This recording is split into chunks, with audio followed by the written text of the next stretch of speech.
우리는 흔히 예수님 믿고 천국에 간다고 말하지만 요한계시록에서는 천국이 우리에게 내려오는 것으로 말씀합니다. 또한 그 천국이 새하늘과 새 땅이라는 표현을 사용하고 있습니다. 하나님께서 창조하신 이 세상을 하나님은 심판하시지만 심판이 하나님의 끝이 아니라 새 창조가 끝이라는 것을 강조하고 있습니다.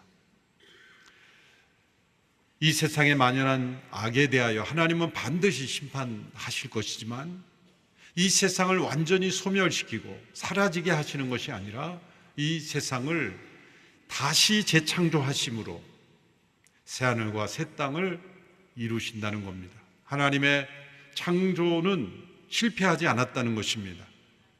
하나님의 창조는 인간의 죄로 인해서 망가진 것 같지만 하나님은 승리하셨고 그리고 새 하늘과 새 땅을 통해 완성하신다는 것을 말씀하고 있습니다. 계시록 말씀 오늘 본문 21장에서는 그것을 만물을 새롭게 하시는 것이라고 말씀합니다. 오늘 본문 21장 5절의 말씀입니다. 함께 읽겠습니다. 시작. 그때 보좌에 앉으신 분이 말씀하셨습니다. 보아라, 내가 만물을 새롭게 한다. 그는 또 말씀하셨습니다. 이 말들은 신실하고 참되니 너는 기록하여라. 만물을 창조하신 분이 만물을 새롭게 하신다는 겁니다. 이 세상 가운데 존재하는 많은 법칙 가운데 엔트로피의 법칙이라는 게 있습니다. 연력학 제2법칙이라고도 하죠.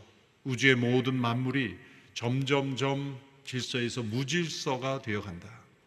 그것은 죄가 이 세상에 들어왔기에 죄로 인하여 일어나는 물리적 현상입니다.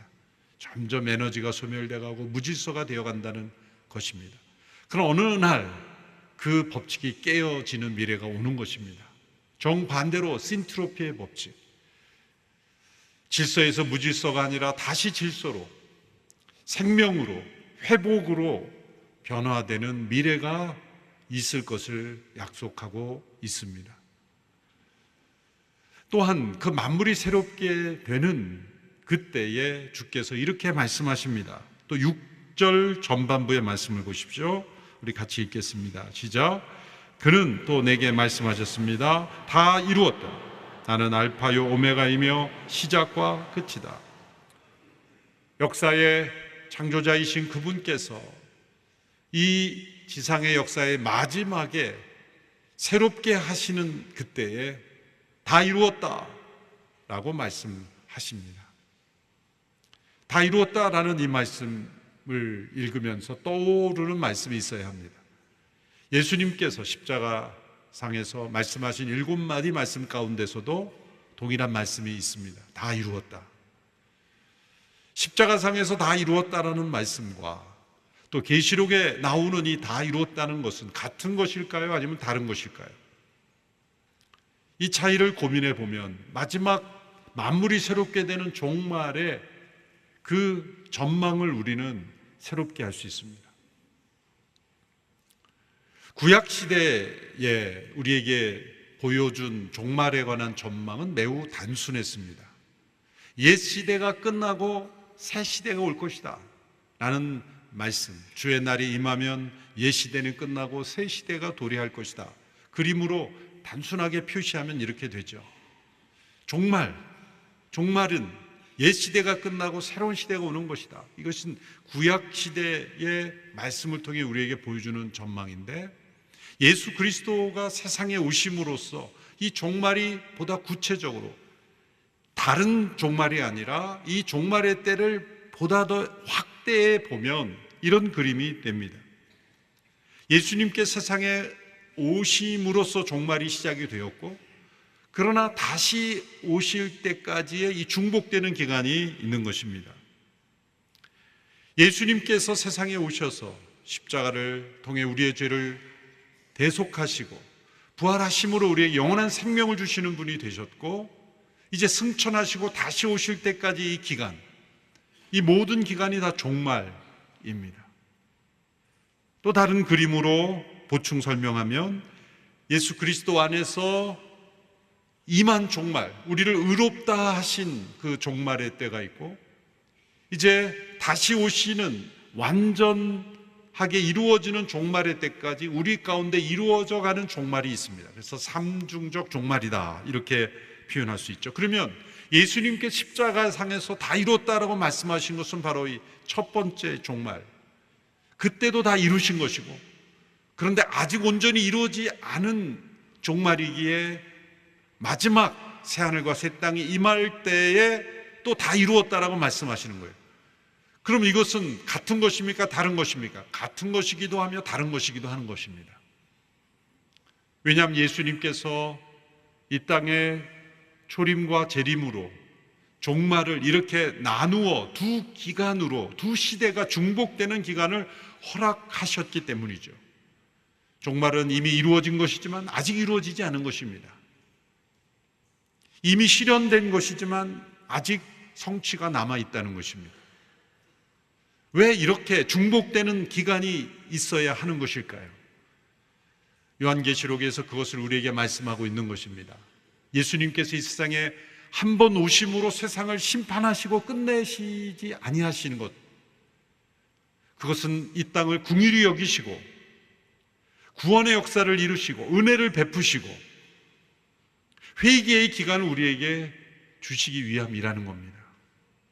한순간에 이 세상의 악을 다 심판하실 수 있는 하나님께서 이렇게 중복되는 기간을 통해서 먼저 회개한 이들을 통해 또 다른 이들을 회개케 하시며, 계속해서 이렇게 복음이 증거되는 기간을 통해서 많은 영혼이 구원받도록 하시는 선교의 기간으로 이 기간을 세우신 것입니다. 우리는 이 두 시대가 중복되는 현재에 살고 있는 겁니다.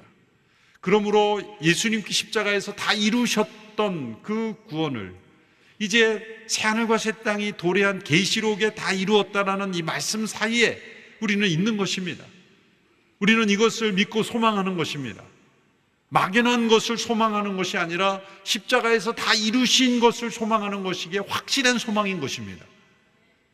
완전히 이루어진 것을 우리는 소망하는 것입니다. 이미 승리한 것을 바라보는 것입니다. 이것이 세상의 소망과 다른 것입니다. 막연한 기대가 아닙니다. 확실히 이루어질 것을 바라보는 확실한 소망인 것입니다. 그러므로 이 두 시대가 중복되는 기간을 사는 성도들은 믿음으로 사는 것입니다. 이미 이루어진 것을 바라보며 사는 것입니다. 또한 선교의 기간인 것입니다. 아직도 옛 시대에 사로잡혀 있는 이들이 새하늘과 새 땅이 임하기 전에 이 중복되는 기간 동안 복음이 증거됨으로 인해서 새 시대에 함께 참여하는, 새하늘과 새 땅에 함께 참여하는 백성이 되도록 하는 선교의 기간으로 우리를 부르시는 것입니다. 그러면 우리가 살고 있는 이 시대가 종말인 겁니다. 그러니까 종말은 어느 한 시점이 아니라 기간인 것이죠. 예수님이 이 땅에 오시고 또 다시 오실 때까지 그 기간 자체가 바로 종말이고, 구약시대는 이것을 단순하게 표현했지만 신약 성경, 특별히 계시록을 통해 이것을 더 상세하게 우리는 살펴볼 수가 있는 것입니다. 어느 날 이 두 시대의 중복은 끝이 날 겁니다. 옛 시대에 속한 모든 것들은 소멸되고 새 시대로 넘어가지 못하는 것들은 무서운 죽음의 형벌에 처하게 될 것입니다. 이제 21장에서 이제 완성된 종말의 때를 우리에게 미리 보여주십니다. 새하늘과 새 땅이 나타나는 것입니다. 새하늘과 새 땅도 계시록에서 처음 등장하는 것이 아닙니다. 제가 예전에 말씀드렸다시피 계시록에 나오는 모든 상징과 또 이미지와 표현들은 구약에 다 나옵니다. 예언서에 집중적으로 나옵니다. 그래서 계시록을 읽으면서 너무 어렵다, 힘들다라고 말씀하시는 분은 공통적인 것은 구약 예언서를 거의 안 읽은 분들이라는 거죠. 새하늘과 새 땅도 이미 이사야서에서 여러 번 말씀하는데 한 구절만 읽어보면 이사야 65장 17절에서 18절의 말씀입니다. 같이 읽겠습니다. 시작. 보라, 내가 새하늘과 새 땅을 창조할 것이니 이전 일은 기억나지 않을 것이고 마음에 떠오르지도 않을 것이다. 그러니 내가 창조하는 것을 기뻐하고 영원히 즐거워하라. 보라, 내가 예루살렘을 기쁨의 성읍으로 창조하고 그 백성을 즐거움의 백성으로 만들겠다. 새하늘과 새 땅을 창조할 것을 이미 이사야 선지자를 통해 말씀하셨습니다. 이 새하늘과 새 땅이 도래할 때 일어나는 변화를 21장에서 설명합니다. 몇 주에 걸쳐서 설명해야 할 정도로 많은 내용이지만 세 가지로 요약을 해볼 수 있습니다. 이 요약의 기준은 바로 하나님 나라가 완성된다는 의미에서 새하늘과 새 땅은 하나님 나라가 완성된다는 측면에서 나라의 세 가지 조건이 완성되는 겁니다. 우리가 이 지상의 나라도 합법적인 나라가 되려면 세 가지 조건이 있어야 되죠. 일단 백성들이 있어야 됩니다. 국민들이 있어야 되죠. 두 번째는 구체적인 영토가 있어야 됩니다. 세 번째는 주권이 있어야 되죠. 다른 나라의 지배를 받는 그러한 사람들은 나라라고 말할 수가 없죠. 그래서 그 백성들, 그 다음에 영토, 장소, 그 다음에 주권, 이 세 가지가 완성될 때 나라가 형성되는 것처럼 그것을 하나님의 나라에 대입하면 하나님의 백성들이 있어야 하고 하나님께서 다스리는 구체적인 장소가 있어야 되고 하나님의 주권과 통치가 온전히 회복되어야 합니다. 이 세 가지로 요약을 해볼 수 있습니다. 첫째는 하나님 나라 백성들의 회복입니다. 오늘 본문 3절, 4절 그리고 7절을 연이어 읽겠습니다. 시작. 그리고 나는 보좌에서 큰 음성이 말씀하시는 것을 들었습니다. 보아라, 하나님의 장막이 사람들과 함께 있으리. 그분께서 그들과 함께 거하실 것이다. 그들은 그분의 백성이 되고 하나님께서 친히 그들과 함께 계실 것이다. 그들의 눈에서 모든 눈물을 닦아 주실 것이며 더 이상 죽음이 없고 다시는 슬픔이나 우는 것이나 아픈 것이 없을 것이다. 이는 처음 것들이 지나갔기 때문이다. 7절. 이기는 사람은 이것들을 상속할 것이며 나는 그의 하나님이 되고 그는 내 아들이 될 것이다. 제가 말씀에서 강조한 말씀 또한 성경 전체에서 계속 반복되고 있는 겁니다. 그들은 그분의 백성이 되고 하나님의 백성이 되고 하나님께서 친히 그들과 함께 하심으로 그들의 하나님이 되시는 것이다. 나는 그의 하나님이 되고 그는 나의 백성이 될 것이다. 얼마나 단순한 말씀입니까? 이 말씀도 계시록에 처음 나온 말씀이 아닙니다. 창세기부터 반복되는 말씀입니다. 하나님께서 왜 에덴 동산에 아담과 하와를 창조하시고 에덴 동산이라는 장소를 창설하시고 그 백성들에게 명령을 주셨습니까? 바로 이 말씀을 이루시기 위해서이죠. 하나님이 그들의 하나님이 되고 그들이 하나님의 백성이 되게 하시기 위해서 에덴 동산을 창설하시고 그 속에 하나님의 백성은 아담과 하와였죠. 그분의 통치는 이 동산 중앙에 있는 선악을 알게 하는 나무를 먹지 말라라고 하시는 그 명령이 곧 그 백성을 통치하는 하나님의 통치권이 되는 겁니다. 그 명령을 지키면 하나님의 통치를 받아들임으로 하나님의 백성으로 살아가는 것인데 그 통치를 거부함으로 에덴 동산 밖으로 쫓겨남으로써 그들은 하나님 나라의 백성이 되지 못한 것입니다. 회개해야만 그들이 하나님 나라로 다시 에덴으로 돌아올 수 있는데 그들이 회개했다는 증거가 없습니다. 그들은 변명했고 책임을 전가했고 거짓말을 했고 그래서 에덴 동산 밖에서 태어난 모든 인류는 하나님 나라 밖에서 태어난 백성들이 되는 것입니다. 그래서 하나님의 통치를 거부했기에 사단의 종노릇하는 인류가 되었고 그들 가운데 슬픔과 죄악과 갈등과 분열과 아픔과 살인이 가득하게 된 것입니다. 인류의 모든 문제는 하나님께서 창조하신 인류가 하나님의 백성됨을 거부하였기 때문입니다. 하나님께서 먼저 내쫓으신 것이 아니라 그들이 스스로 반역을 통해 거부한 것입니다. 그리고 끝까지 회개하지 않은 것입니다. 그래서 하나님께서 인류를 향한 하나님의 계획의 목적은 무엇인가? 하나님께서 그들의 하나님이 되고 그들이 하나님의 백성이 되게 하시는 것. 그래서 창세기부터 계시록까지 성경 전체를 관통하고 있는 메시지가 바로 이 말씀이에요. 우리 음악에도 보면 어떤 음악이건 노래이건 동기음이 있잖아요.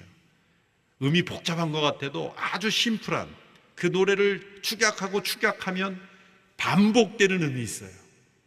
그 노래를 기억하게 하는 동기음이라고 그러죠. 성경의 동기음과 같은 말씀이 바로 이 구절이에요.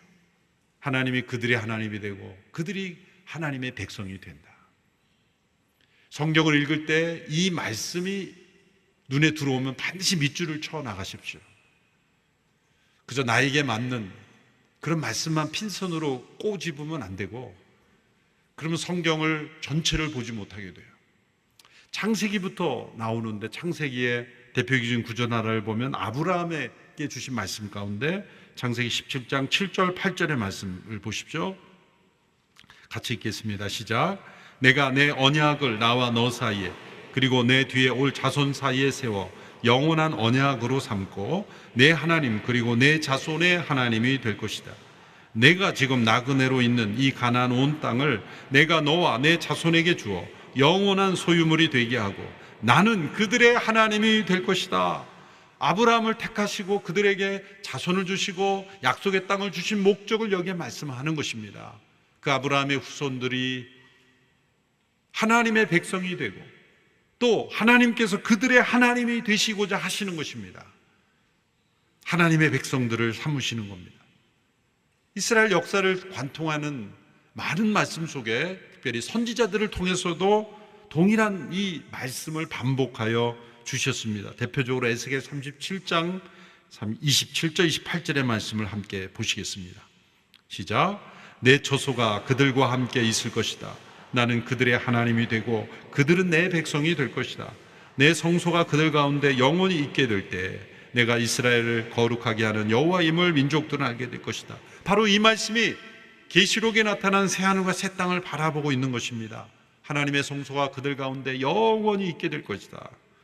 그로 인하여 나는 그들의 하나님이 되고 그들은 내 백성이 될 것이다. 얼마나 단순한 말씀이지만 힘있고 중요한 말씀입니까?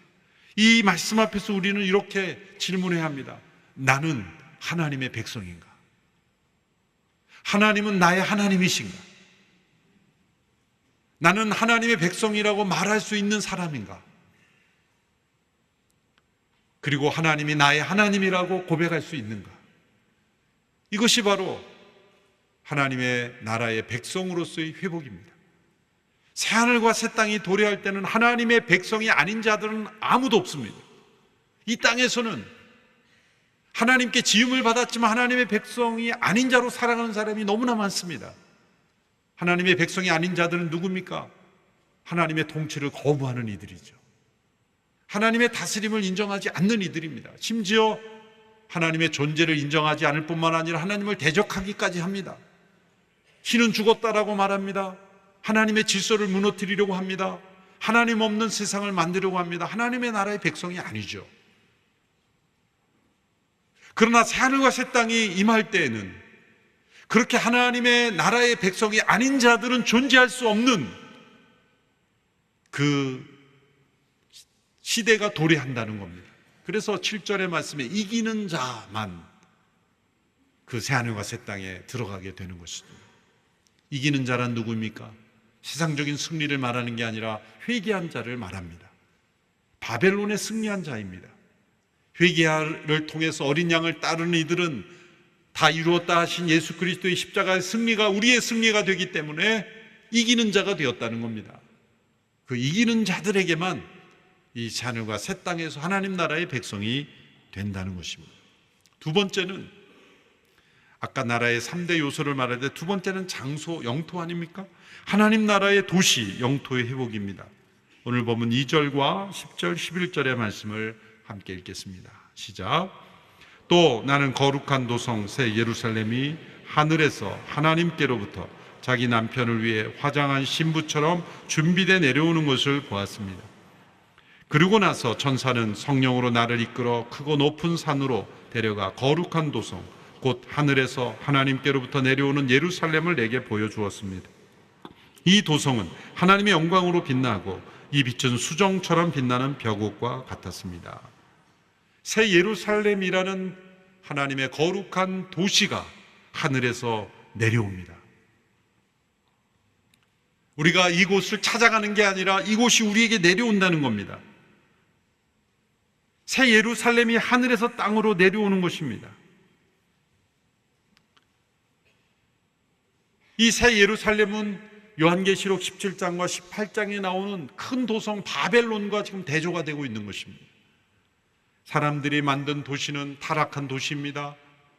음란한 음녀가 사람들을 타락하게 하는 도시였습니다. 그러나 새 예루살렘은 거룩하고 순결한 신부입니다.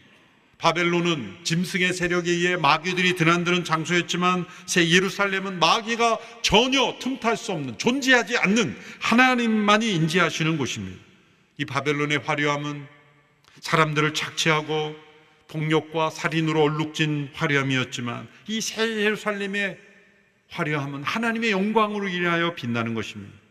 바벨론은 애통과 어둠으로 인해 신음했지만 새 예루살렘은 기쁨과 빛으로 충만합니다. 바벨론은 다른 나라들을 타락시켰지만 새 예루살렘은 나라들을 치유하고 회복시키십니다. 이 새 예루살렘이 바벨론에 대한 하나님에 대한 도시로 우리에게 주어진다는 겁니다. 그것을 설명하기 위해서 이제 21장 후반부에 보면 우리가 본문으로 읽진 않았지만 새 예루살렘의 크기를 구체적으로 수치적으로 설명합니다. 길이와 폭과 높이가 12,000 스타디온이라고 합니다. 킬로미터로 환산하면 22,000km. 이것은 당시 로마 전체 영토와 얼추 비슷한 크기라고 합니다. 또 새 예루살렘을 사각형으로 묘사한 것은 그 당시 사람들이 완벽한 도시를 사각형으로 생각했다는 거죠. 그래서 그 당시에 고대 사람들이 바벨론을 정사각형으로 그렇게 기억했다는 겁니다.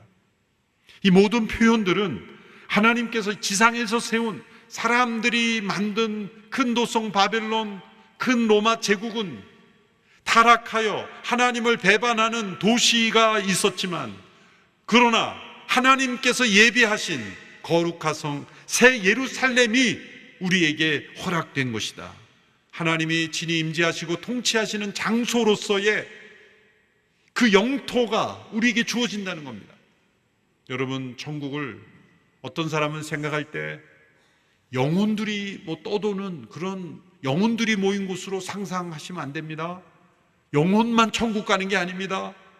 우리의 육도, 죽은 우리의 육도, 죄 가운데 있는 우리의 육신도 예수 그리스도로 인해 온전히 구속받아 예수님이 부활의 몸을 입으신 것처럼 우리도 부활의 몸으로 구체적인 장소가 있다는 것입니다.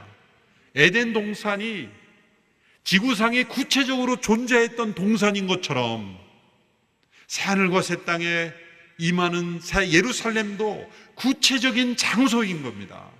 구체적인 영토인 것입니다. 새하늘과 새 땅은 현재 우리의 눈에는 보이지 않지만 분명히 존재하는 실제로서 우리에게 임할 것이다. 이 지상의 바벨론은 멸망할 것이지만 새 예루살렘이 하나님께서 예비하신 대한 도시로서 우리에게 허락될 것이다. 그리고 부활한 몸을 입은 하나님의 백성들이 그곳에서 영원히 살게 될 것이다 라고 말씀하고 있습니다. 하나님의 나라의 영토, 장소로서 새 예루살렘이 우리에게 허락된 것을 말씀하고 있습니다. 마지막 세 번째는 하나님 나라의 통치 회복, 임재의 회복입니다. 오늘 보면 22절, 23절 그리고 26절, 27절의 말씀을 함께 읽습니다. 시작. 나는 도성 안에 성전이 없는 것을 보았습니다. 이는 전능하신 주 하나님과 어린 양께서 도성의 성전이시기 때문입니다. 도성은 해와 달의 비침이 필요 없습니다. 이는 하나님의 영광이 도성을 비추며 어린 양께서 도성의 등불이 되시기 때문입니다. 26절, 27절 그들이 나라들의 영광과 존귀를 도성으로 들여올 것입니다. 그러나 어린 양의 생명책에 기록되어 있는 사람들 외에 모든 속된 것과 가증한 것과 거짓을 행하는 사람은 도성으로 들어오지 못할 것입니다. 이것은 하나님의 통치의 완성이며 회복입니다. 21장 이전에는 보좌에 앉으신 하나님, 보좌라는 건 통치권을 의미하죠. 그 하나님의 통치와 임재가 하늘에 국한됩니다. 그래서 음성도 하늘에서 들려오고 땅에 나타나는 건 천사들이죠. 그런데 이 21장 이후에서 그 보좌에 앉으신 하나님의 통치가 이 땅으로 내려오심으로써 하늘과 땅의 경계가 없어집니다. 하나님께서 그 백성들과 함께 하시고 친히 성전이 되시고 친히 등불이 되어 주심으로 하나님을 대적하는 모든 세력들은 다 사라집니다.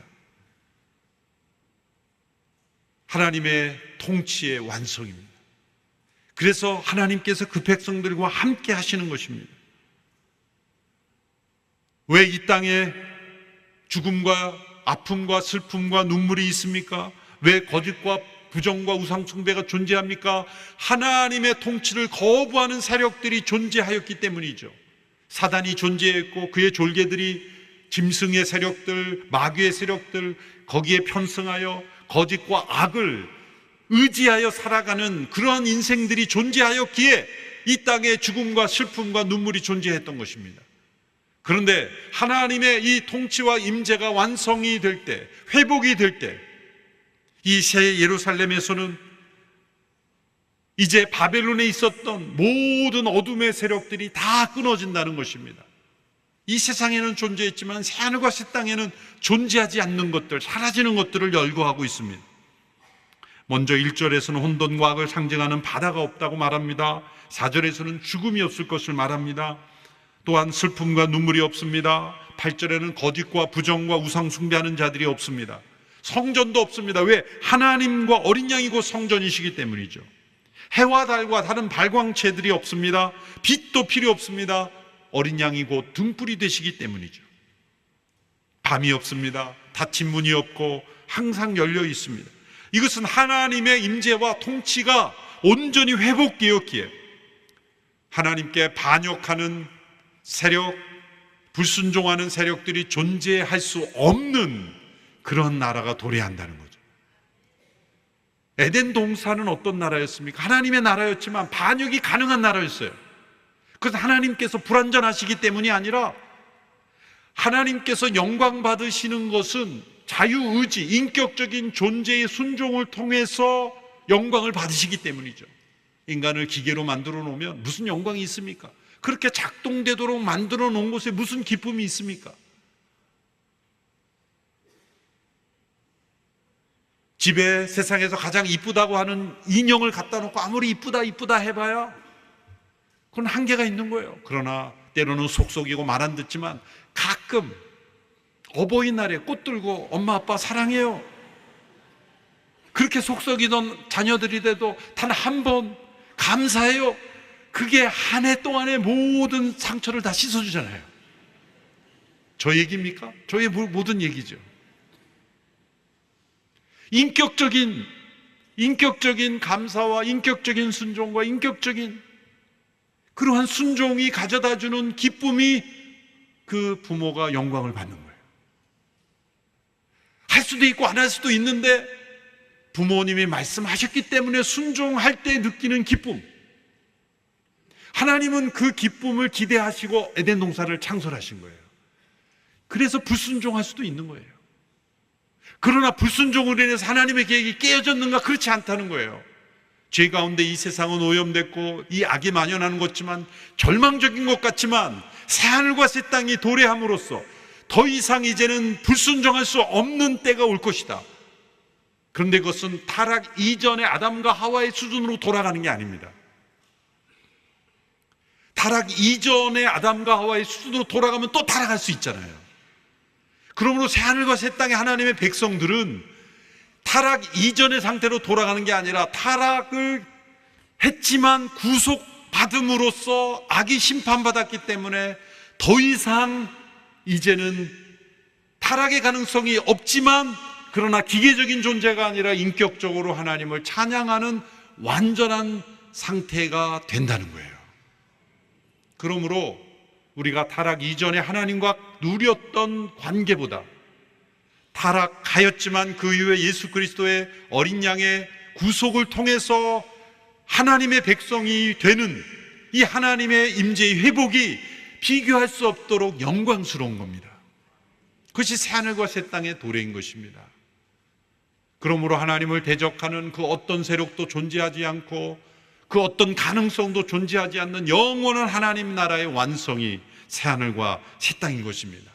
이것이 우리에게 약속되어 있고 이 약속을 믿는 자들은 이 땅에서 그러한 새하늘과 새 땅의 축복을 맛보며 살아갈 수 있는 것이고 이 시대에 이 세상에 살지만 천국을 경험하며 살 수 있는 백성이라고 말씀하고 있습니다. 이 새하늘과 새 땅을 바라보는 우리 모든 성도들, 믿음으로 승리하는 저와 여러분이 되기를 축원합니다. 기도하겠습니다.